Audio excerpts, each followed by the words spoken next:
Hi friends, இந்த video என்ன பார்க்க போகிறோம்னா, நம்ம இந்த மாதிரி பொம்மை விளாட்டு செய்ய போகிறோம். இப்போ அம்மிக்கு பிடிச்சா அப்படியே ஒலிக்கிட்டு போயிருப்பாங்க.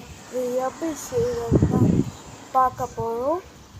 வாங்க வீடியோக்குள்ளே போகலாம்.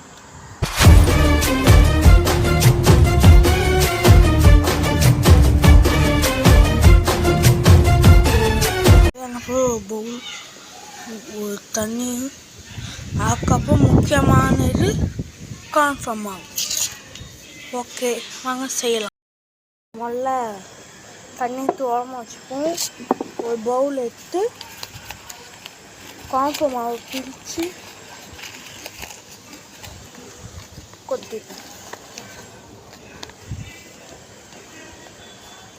கொட்டிக்கிட்டோம். பாருங்க, இதில் கொட்டிக்கிட்டோமா. இப்போ நம்ம தண்ணி இருக்குல்ல, தண்ணி கொஞ்சம் கொஞ்சமாக ஊற்றி கொஞ்சம் ஊற்றினாலே வந்துடுச்சு. ஐயோ, கொஞ்சம் தண்ணி ஆயிடுச்சு. இதை மாதிரி தண்ணி ஆயிடுச்சுன்னா நீங்கள் என்ன பண்ணணும்னா கான்ஃபார்ம் மாவு சேர்த்துக்கலாம். இதுக்கு ரொம்ப தண்ணி ஊற்றக்கூடாது. கான்ஃபார்ம் மாவு சேர்த்துக்கிட்டோம். ஆனால் இன்னும் தண்ணியாக இருக்குது. இன்னும் கொஞ்சம் கான்ஃபார்ம் மாவு சேர்த்துப்போம். நம்ம கான்ஃபார்ம் மாவு எடுத்துட்டோம், போட்டுடலாம். பக்கம் உண்டாச்சு.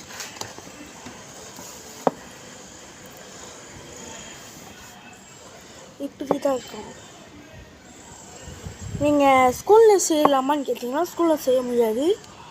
கையில் தான் இந்த மாதிரி செய்யணும். இதெல்லாம் ஃபோர்ஸ் குத்துனா எதுவுமே ஆகும். நல்லா இப்போ மெதுவாக வச்சு இறக்குனா உள்ளே போயிடும். இப்படி ஸ்ட்ராங்காக பண்ணால் வராது. இப்போ வாங்க கையிலே பண்ணிக்கலாம்.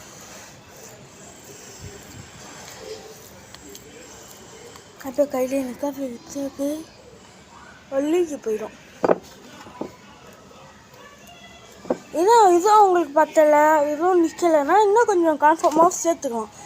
சேர்த்தா ஒரிஜினல் மாதிரி இருக்கும். என்கிட்ட கான்ஃபார்ம் மாவு இல்லை, அதனால தான் கொஞ்சம் மாதிரி இருக்குது. கொஞ்சம் அவசரப்பட்டு நிறையா தண்ணி ஊற்றிட்டேன்.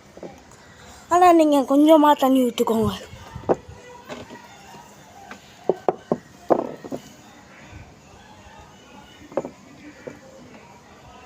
இதை வச்சு ஜாலியாக சின்ன பசங்களாம் விளையாடுவாங்க. ஆனால் விளையாடுனா பெட்டில் விளையாட சொல்லாதீங்க. ஏன்னா அந்த கையை திருப்பி பண்ணுவாங்க, கீழெல்லாம் அழுக்காயிடும். அதை துடைக்கணும்னா ஒரு துணியில் தண்ணி ஊற்றி தான் துடைக்க முடியும். ஏன்னா கான்ஃபார்ம் மாவு ஸ்ட்ராங்காக இருக்கும். இதே மாதிரி கடையில் விற்பாங்க. அது இப்போலாம் விற்கிறது இல்லை, நிறையா ஆன்லைனில் தான் விற்கிறாங்க இப்போ நிறையா. இது நம்ம வீட்டிலே செஞ்சு கொடுக்கலாம். ஓகே, இந்த வீடியோ பிடிச்சிருந்தா லைக் பண்ணுங்கள், ஷேர் பண்ணுங்கள், கமெண்ட் பண்ணுங்கள். அதுக்கப்புறம் நம்ம யூடியூப் சேனலை சப்ஸ்கிரைப் பண்ணுங்கள்.